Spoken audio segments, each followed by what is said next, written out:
Well, the Avs are back at home, and we are back with another Cake Eaters Avalanche podcast. Boy, howdy.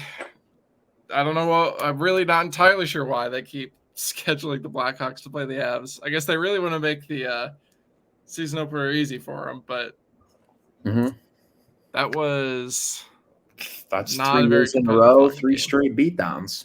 Yeah. It's a tradition, I guess.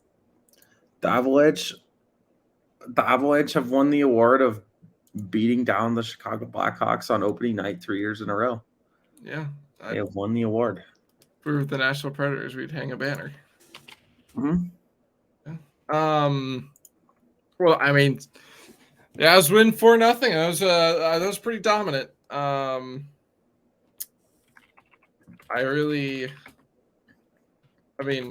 It's kind of, I don't know, like, it's funny how this team, they took a bit of a step back against Seattle, but that was just kind of a weird game altogether.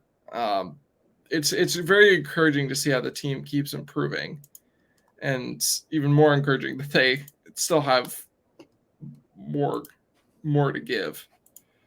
Well, they can win in a lot of ways. I mean, tonight was like typical Avs style where they just out-process you and outspeed you and just everywhere.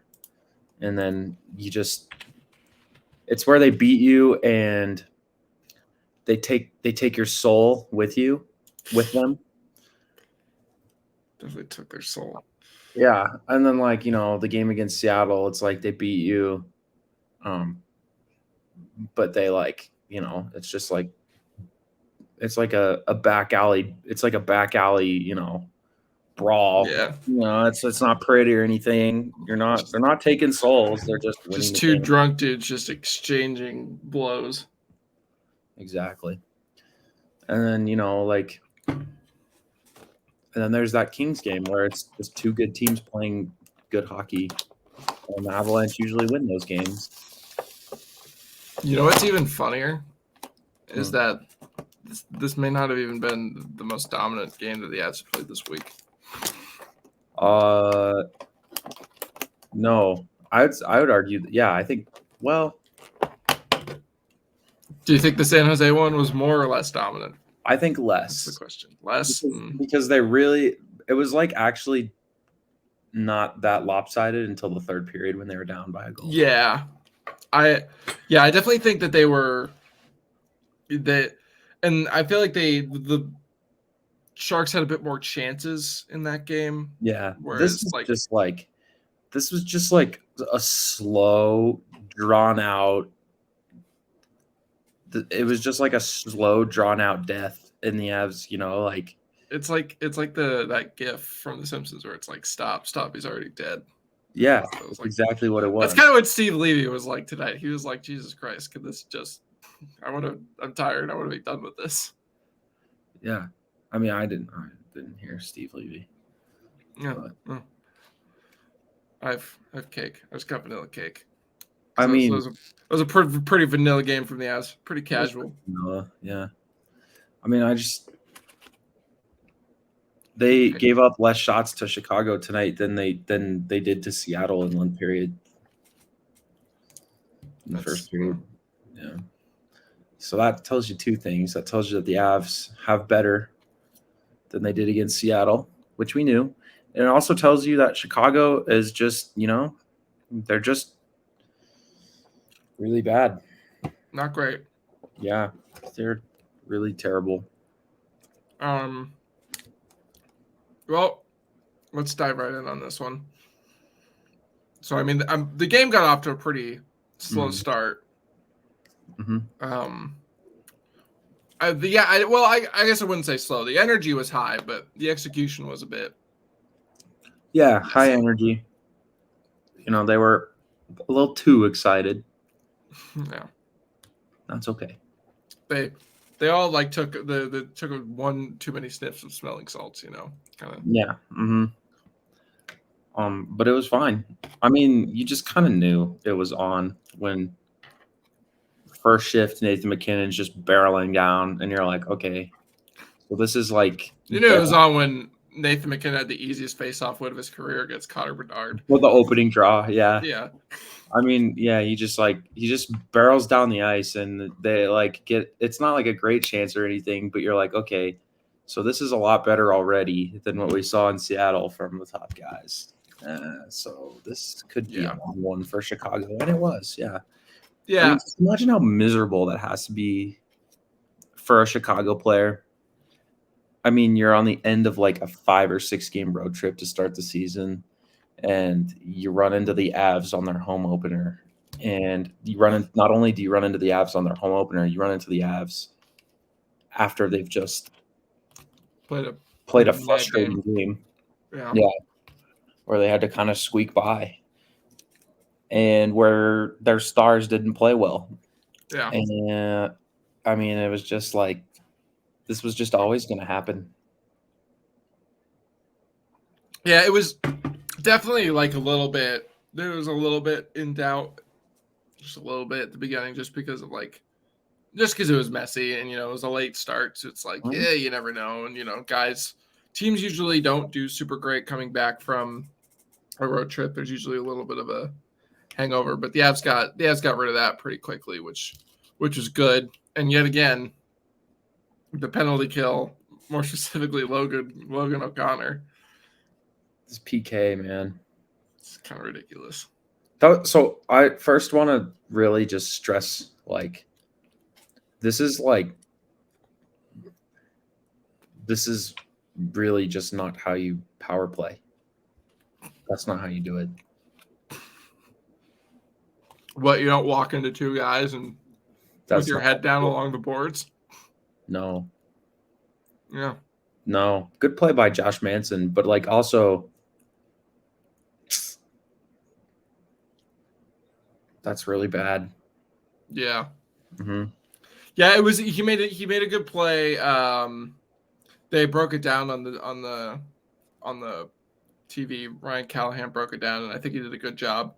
Kind of like explaining how Cogliano slowly suffocates kind of them and like forces them into the boards. And then, I mean, theoretically, you're supposed to suffocate them so much that they don't get it with control by the blue line. But, they got a little bit messy, and I thought that was something they did a really good job of, is pouncing on the Blackhawks' mistakes, especially on the penalty kill. Which there were a lot of. There were a lot of. It's something I've noticed a lot more, and that's, I think, I think that's where you can give credit to them going with, this idea that we've talked about, and a lot of people have talked about, where you don't need like big guy block shots, you want a fast guy, because they notice, you see like Sam Girard's done a lot. Mm-hmm. I mean, Josh Manson isn't the best skater, but he's like quick enough. Mm-hmm. Yeah. Like, you notice they catch these guys, they make a mistake with the puck. They have their head down against the boards, and they just pounce on it. They go get it. And that's where I think the speed is really coming to key. And I think that's what, has made the Avs penalty kill so much better, is that you have guys like Miles Wood, and they already had fast guys, and obviously Logan O'Connor and Andrew Cogliano, but like, they're just kind of realizing that if you're fast and you're just not a complete moron, you should be fine. Mm-hmm. No. But this goal was, I mean, Logan O'Connor, pretty fast. Mm-hmm. Also, Connor Bedard totally just had no idea what was going on the ice. Yeah, I thought his game was interesting, because he's definitely just like he's definitely learning still. Yeah. But he also, it seems like when he has the puck, though, he's a lot of steps ahead of his teammates. Like, yeah. And I just feel bad for him, because when he was passing it to someone who was not Taylor Hall, it was just a tough watch. Like, even Ryan Donato just can't hang. Yeah, no. I mean, Ryan Donato was a 4th liner for Seattle last year. Yeah, and like, he might score 40 points this year, but it doesn't look very good. Yeah, it's not gonna be It's not going to be something you're particularly proud of. Right. So, yeah, I guess I just feel bad for him, and I think that Korchinski kid's pretty good. But Yeah, I don't. he did kind of get walked by Duke though. Yeah, his defense is a little sketchy, but I like him with But the he's puck. young, so I also just don't understand when, like, all these Chicago people think he's like the second coming of Cale Makar, and it's like, no, they're from Chicago. he could be pretty good, but he's not. He doesn't look like a generational defenseman to me, like at all.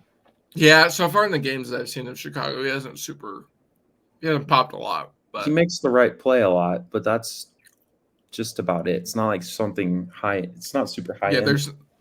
there's not a lot of skills that flash out to you. Yeah. I mean, so it's actually kind of. I mean, we could talk about this. I'll just put a trigger warning before this, but it's the first time since 2013 that the Avs have had back-to-back shorthanded goals. You know who the last person was that did that? Oh, let me guess. Back-to-back games with a shorty. Yeah. 2013. Was it 2012, 2013, or 2013, 2014? I think it was 2012, 2013. Okay. Was it like John Mitchell? No. That's a pretty good guess, though, right? That's a solid guess. Okay, like Jamie McGinn. Nope. That's a pretty good guess too, I feel like. Is it like someone really bad? Absolutely not. Oh. Did Paul Stastny kill penalties? Probably, but it wasn't him. Landeskog? Yes, sir. Yeah. Those were the days. Landy killing penalties. I still think he'd be good at it to this day. You just can't do it. With his knee, yeah, I wouldn't even Not risk even it. that. Just like he was before his knee, like he was just too good. Play him 20 minutes elsewhere. Yeah, that's definitely true. He takes such a beating in front of the net that it's like you don't want to kill the dude. Right. He'll do it. He'll absolutely go out there and kill penalties for you. But he'd be really good at it. He probably would, yeah. And clearly he knew how to score some shorties. But it was an interesting day seeing Gabe Landeskog come out for a morning skate and then get introduced. I thought maybe because last year he skated out with the cup, but I think that might have just been because it was with the cup. Just because it was the cup, yeah. His knee was probably like really messed up. Yeah. At that time. Also, know what I'm doing right now? What? I'm going through here and I'm gonna see if he was a good penalty killer. That's right. Come on. It's important stuff. Gabriel Landeskog. All right. Year. But it's always nice to see him around. I know they said he'd probably be rehabbing a lot in Toronto. I don't know how much of the season he'll spend there. I know like his wife's family is from there. I don't know. It'd be nice to have him around the team a little bit more. What'd you say? In 2013, 30% PK. Not the best. 2014, no PK stats. 2015, no PK stats. 2016, 66% PK. That's pretty good. That's better. Yeah. He was so, dude, you kind of forget how young he was in 2012, 2013. That was like his second or third year in the league. Dude, he was probably, he was no older than 20. It feels like just yesterday he was 26 in 2019. It's because he ages so well. He's so attractive. Yeah. All right. Well, let's get back on the game here. Gabe Landeskog was the Avs net front guy. Now the Avs got a net front guy in the meantime. Yep. And our own little prophet, Blake Wheeler, completely called this goal. I put up a little poll on our Twitter to see who people thought would be the first half to get their first in an Avs jersey. And not only did he correctly predict Ryan Johansen, he also picked that it would be on the power play. Mm-hmm. I just had a feeling, Had a feeling. Mm-hmm. I was literally on the power play. I was like, all right, here it goes. Here's Blake's prediction. Mm-hmm. And it was really ugly. It was leading up to it was ugly, but the actual goal was kind of nice because he hit it out of midair. Yeah, he did. While he was getting hit. A really nice celly too. This is right in front of me. Oh, really? Yeah, I was like, oh yeah. Hell yeah. Yeah. He had a pretty good game today. Yeah, I thought he was good. I think he's been good like all 4 games. I know there's a lot of people who hate Ryan Johansen, and I just don't understand it. Like I think people are just so used to having they're used to like the speed, and they're like popping off speed, and it's just like not how that. It doesn't have to be like that. Like but he's really good at playing with speed. Like he's like kind of like Paul Stastny. Remember how he wasn't the fastest, but he could play. He played so well with speedy guys, fast guys. Yeah, and played really well with Nathan McKinnon. Yeah, and that's the thing. A lot of those methodical centers, they just find the gaps in the ice that these speedy guys create. And like some guys aren't like that. Like you saw Lars Eller last year, where like he was a misfit in the bottom 6 because he wasn't fast and he was playing with guys where that was their identity mostly. Yeah, right. You need like playing with the fast guys could be. They also have to have like if you're a slower guy, you probably have to also play with some fast guys with some skill. Well, I mean, even then, like you just have to play off of them. So play with your teammates. But yeah, I think he's been great, and I know people are complaining about him as 2C, but I don't see any reason to. I think he's been awesome. Yeah, I've liked him. The one thing I will say, I would like to see him shoot the puck more. Definitely, yeah. I would like to see him shoot more because he's got a really good shot. Yeah, but this is the thing we were talking about. He's really creative. Yeah, he's a smart player.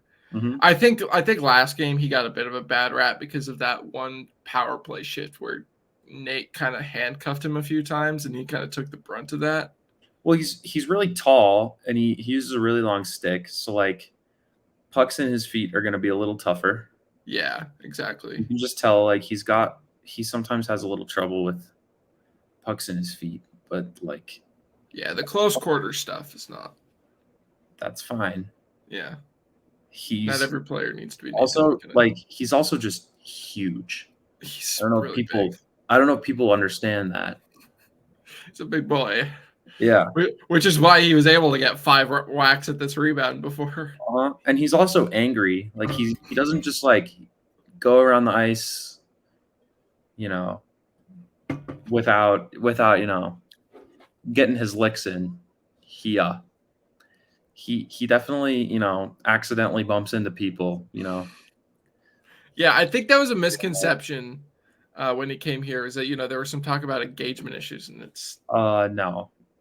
Sometimes he can be engaged in the wrong stuff, like sideswiping poor Kevin Korchinski behind the net after a whistle, which no one saw. I had no idea that happened. Yeah, it was funny.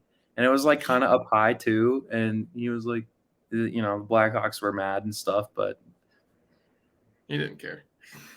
Yeah, that's just what he does. He's a bit of a pest. That's definitely... He's such a pest. Yeah, it's kind of funny. Like, that was like a serious thing they went after. Yeah, the Avs are like a pesty team. Like, definitely. Oh my God, dude. It's such a nightmare because this is what I've been saying. This tonight is it's exactly how it should have gone. You have the top line, McKinnon and Rantanen. Like, have fun with that. Those two are like the Globetrotters. On any given shift, you can do nothing wrong. Like the other team can do absolutely nothing wrong, play perfect hockey, and still get scored on because those two are just insane. And then over the boards comes the second line with Ryan Johansen, Val NIchushkin, and Arturi Lehkonen. Like those 3 were such a nightmare tonight for Chicago. Like, yeah, those guys have clearly found their groove together. Yeah, like in all of their shifts together, I can't recall Chicago making like a breakout pass and completing one. You Yeah, I know, mean that like directly led to their uh third goal. The third yeah, goal. yeah, like Chicago, there's just nothing they could do. And then okay, you get a break from them, but all of a sudden here come Colton and Wood to like make a Bedard sandwich really quick along the wall. That was very fun. There he Do you went. think I definitely feel like Ross Colt's the type of guy to like right when he does that say welcome to the league, kid, some shit like that. Yeah, He yeah, definitely seems like the kind of guy like Ross Colton hits you and then he like gives you a little bit of a jab and then Miles Wood hits you and then he's just like and he just goes after the next guy and he's yeah. like Miles Wood would fuck like go over there. grunts when he hits you. He's like, Yeah. ugh, and then he's off. You just hear go I feel like Miles panting Wood like might a say dog. sorry. He might be the kind that says sorry too, because I feel he's he. American though, so But the thing about him is he's just not angry when he hits people. It's just what he does. yeah. He's in his element. He's not angry or anything. He It's not doesn't out of. see people, he just sees puck. Mhm, And exactly. he will do whatever he has to. Speaking, I mean, this is we're jumping ahead a bit in the game here, but I mean, if these are the types of penalties that Miles Wood's going to get called for, then I Oh, don't. that's fine. Yeah, that's I don't. I guess Peter Mrazek was just super tired from having to facing all the shots because he fainted when Miles Wood That's touched really him. funny. I was really surprised there wasn't embellishment, but I'm in a surprised they called it because he literally tries to stop him. You know, he literally sticks his arm out. And then, oh, dude, it was pretty funny. If it was in a more important part of the game and they called that, I would have been a lot more mad about it. But it was kind Mhm. of funny just seeing Mrazek dive. Yeah, that's Um, that's just not a penalty. But no, second goal was the Johansen power well, play. let's shoot. Yeah, no, yeah, that is the Third second goal. goal. Yeah. Okay, Well, well, what about five. the first third goal? Yeah. Okay, so this is the vision, right? You know, you got a couple guys who just aren't going on the night. It's really Tatar and Drouin just weren't playing. Yeah, really, it was mostly. I just think I don't even know if it was as much Tatar wasn't going as much. I didn't think. It's just those two lines just felt a little bit Yeah. The little off. smart support stuff that Tatar does goes unnoticed when he's not playing Hmm. with skill. And Yeah, not to say like Colton and Wood aren't skilled because they are, and like we noticed Tatar sometimes. We just started noticing it a lot when he was with McKinnon and Rantanen. right. When Druin looked much better down there with guys who would actually do some of the dirty work. Because I think Druin is really good with the puck. He's just really bad without it. Yeah, and that was my worry with him on the first line from the beginning is that I just like when that line doesn't have the puck, who's gonna go get it? Like Yeah. because Nathan McKinnon might, but he's not like a great forechecker. Like he'll hit you, Like but will he actually do anything to gain the puck back? You know? it's not him unless it's the playoffs. Then Yeah, you know yeah. it is. All bets are off. But like in the first game, you saw Miko was doing that job, and like that's not really him either. Yeah, it's very hit or miss with Miko whether or not you're going to get Yeah, it that is kind of hit or miss. aggressive play. Yeah, Like even if he's having a good night, he might just not be playing that kind of it might not style. be the most aggressive. Yeah, exactly, and that's okay. Like so, no, it was nice when they put Tatar up there. I still think they can do better. Like I still feel like it should be Lehkonen, and then do Tatar, Johansen, Nichushkin. Um, but I really like Druin with Wood and Colton because I don't know. It just seemed like those three worked well. I mean, literally that goal was like the perfect example of what those three need to do. Yeah, Ross Colton needs to drive the play, give it to Jonathan Drouin, and then Miles Wood needs to go to the net, I and mean, it'll yeah, work and itself out. like Miles Wood's going to win every race on the ice, and Jonathan Drouin is, one of the better passers in the entire league. Really, And that pass was fucking nuts. it was crazy. he's just cursed. Like, I feel bad for the dude. He might legitimately be cursed. Yeah, he gets that freebie assist opening night, and he's just ever since then. Just can't buy a break. Yeah, It was a little bit of weird timing when they moved him down because it was right after he had those 2 chances at like the at the open net. yeah, So it was a bit like, oh, you missed those. yeah.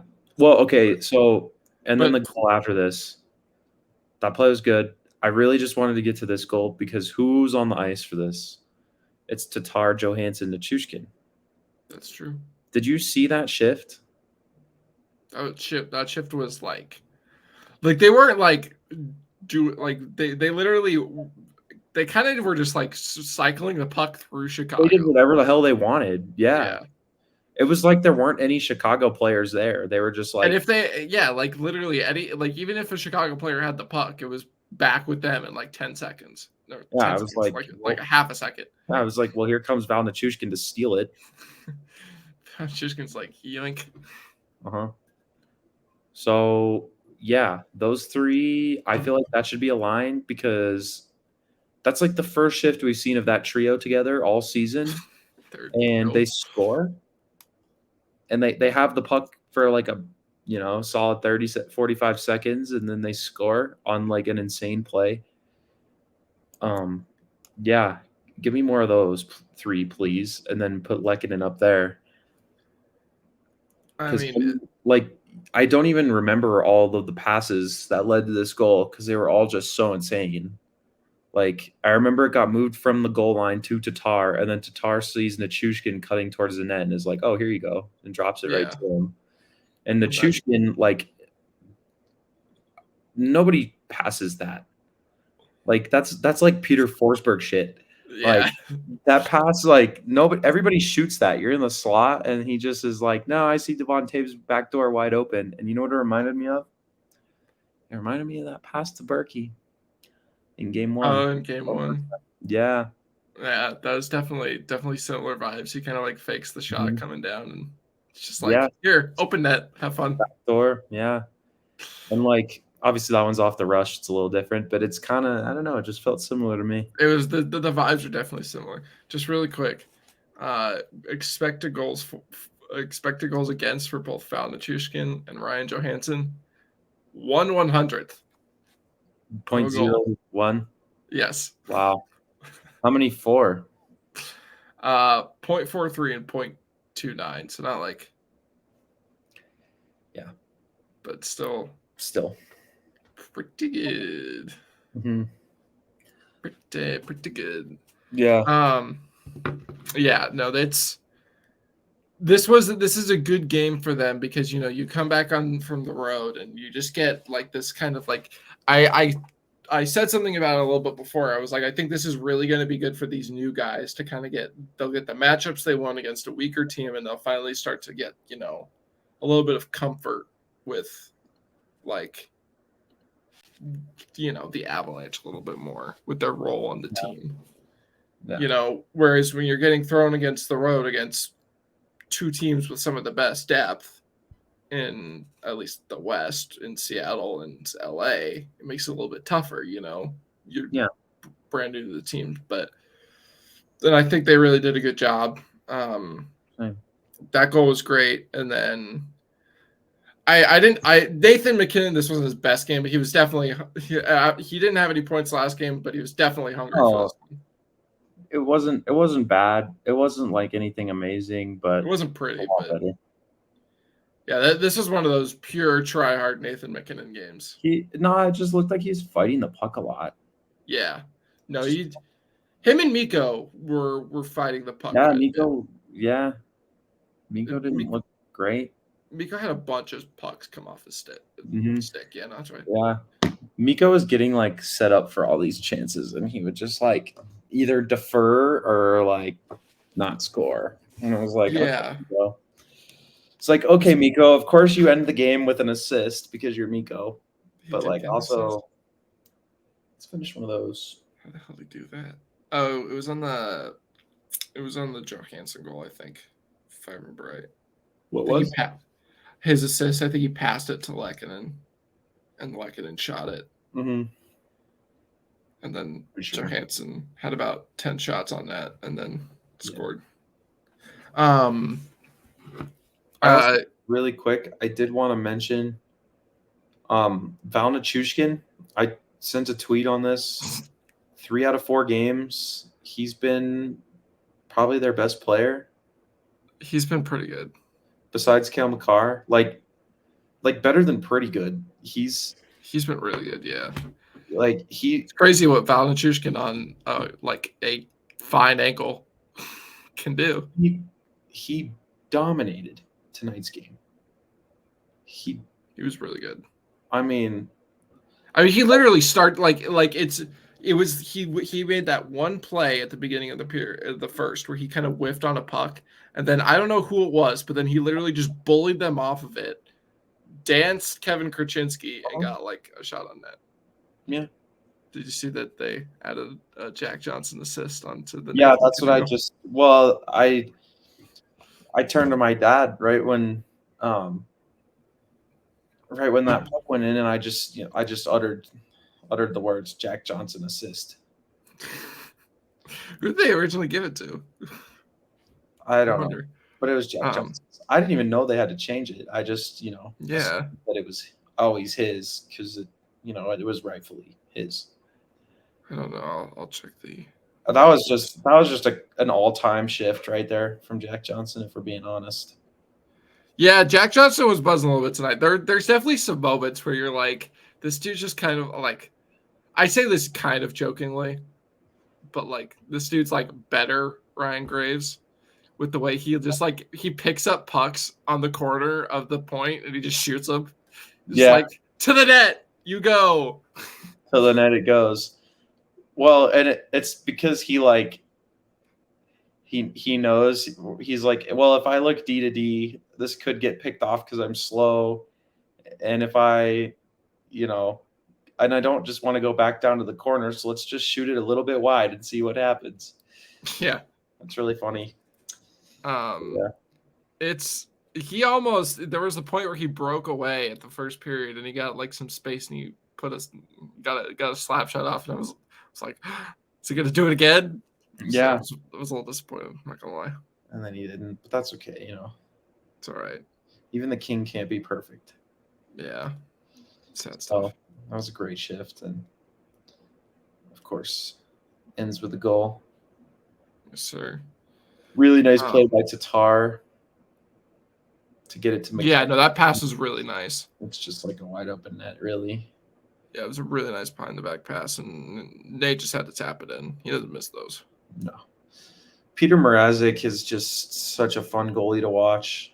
He's an adventure, man. I mean, if I was a Chicago fan, he's the exact goalie I'd want on one of the tank years. Yeah, he's bad, but he's at least fun. Like, he's bad, he'll do some cool stuff. He makes like some really good saves, and then you'll see him like, I know Dmitry Filipovich sent a tweet out about it where he was just like, it was right at the start of the I think the second period when he like swam 20 feet out of his crease just to save Drouin's shot. Oh yeah. Well, yeah, that's how he got caught off on Tays too. Yeah. Like literally, he wasn't even. I don't think he was in the crease for that. Like no, Tays could have taken a stick handle. He was convinced that NIchushkin was shooting. He was absolutely convinced. And Devon Toews even scores into the other side of the net and almost misses. It was scary. And then my Miles Wood for 20 goal campaign took a bit of a hit after that goal got called back, but your Alexander Georgiev Vezina campaign continues to stay strong. Sure did. Did I say something about Frederick Olofsson scoring 15 goals or something? Yes. Yeah. I might have to take that back to 8. I think he'll be like a 8-goal guy. Yeah, you could definitely tell the offense isn't quite clicking for him. He has some skill, but he 8 goals. He doesn't have a lot of distributors on the ice with him. Exactly. There's no one to really I thought Andrew Cogliano's energy was good today, but with the puck, ooh. Yeah, no, those hands are gone. That's okay though. He does all the other. He doesn't need hands. Hands are a young man's game. No, he's just got frying pans now. Yeah. I mean, Georgiev didn't have to do much. He had a few nice stops. He had the one good breakaway stop, and I think it was the 2-on-1 shorthanded where the guy cuts across and he just smacks it away. Just like, get that shit out of here. It was. Yeah, he's really good. That's all I really have to say about him is that he's really good. Yeah, he didn't face a lot tonight, but he's a good goalie. Yeah. Let's. I mean, I don't think is there any. What else is put there? I don't think there's much else to touch on. I don't have a whole lot else. I just want to keep spreading my Val NIchushkin propaganda. Val NIchushkin. He's been so good. Everyone watching this. He's been so good. Val NIchushkin, Cale Makar, and Devontae have been the Avs' most consistent players. I really like Sam Girard too. Dude, Mikko Rantanen's been so good too. Mikko has been good, even though he's had a bit of a quieter game against Seattle. Yeah, well, it's just the typical Mikko quiet game. Well, and then he scores. You don't even see him, and then there's 10 minutes left in the third, and bam, Mikko scored. Yeah, that's literally what I said. I was like, classic Mikko. Yeah. All right. Well, let's get our. I mean, I don't even. Is there even a disappointing player? Like, no. Yeah. No, give her 3 stars. Yeah, I think my first star is probably Georgiev. That's fair. Oh, maybe you shut out. I thought LOC was probably second star for me. He's also been very good. Because, not only did he score the shorty, I just thought he, did a lot of other stuff, too. Yeah, the fourth line was pretty dominant tonight. Yeah. There was that one shift in the first where they got hemmed in, and then other than that, all the play was in Chicago's zone from them. So, yeah. It was good stuff. Yeah. I think my third star, it's probably a tie. Probably a tie between Tatar, NIchushkin, and Makar. Just a few guys. They're all even. That's okay. I think for my third star, I'm going to go Georgiev just because I didn't think he faced a whole lot. Second star, I think probably I'll give it to Tatar, and then first star I'll give to Val. Yeah. Big Val. I wanted to give the first star to Val, but I got to give love to the goalie and LOC for love our goalies. Yeah. I probably should put LOC on there. LOC's tied for third for me, I guess. Yeah. All right. Well, I think that's it, and then the Avs will finally start at a more reasonable time on Saturday against the Hurricanes. It starts at 7 finally. Yeah. Fucking finally. Of course, it's on the one day where it doesn't really matter because it's Saturday. Yeah. Yeah. But my brother's birthday on Saturday, so I'm gonna take him to the game. Whose birthday? Birthday. Oh, brother. It felt like you said dollar. I was like, I'm gonna take him. That's cool. Mm-hmm. He's turning 9. The big 9. The old Evan Rodriguez. Mm-hmm. Seeing Evan Rodriguez for 17 is weird, by the way. I was watching a Panthers game earlier. Weird. It's not right. Yeah, no, it doesn't look great. What did he wear in Pittsburgh? Didn't he wear 15? I think he wore 9 there too. Oh. There's no way. What did he wear? Let me look. Evan Rodriguez. Oh, you wore 9. Oh. Huh. Big 9 guy. So, Mm-hmm. All right. Well, nice to be back at home for the Avs. Catch you guys later. The mayor of Good Goalie Town called. He's never heard of Peter Mrazek. Damn.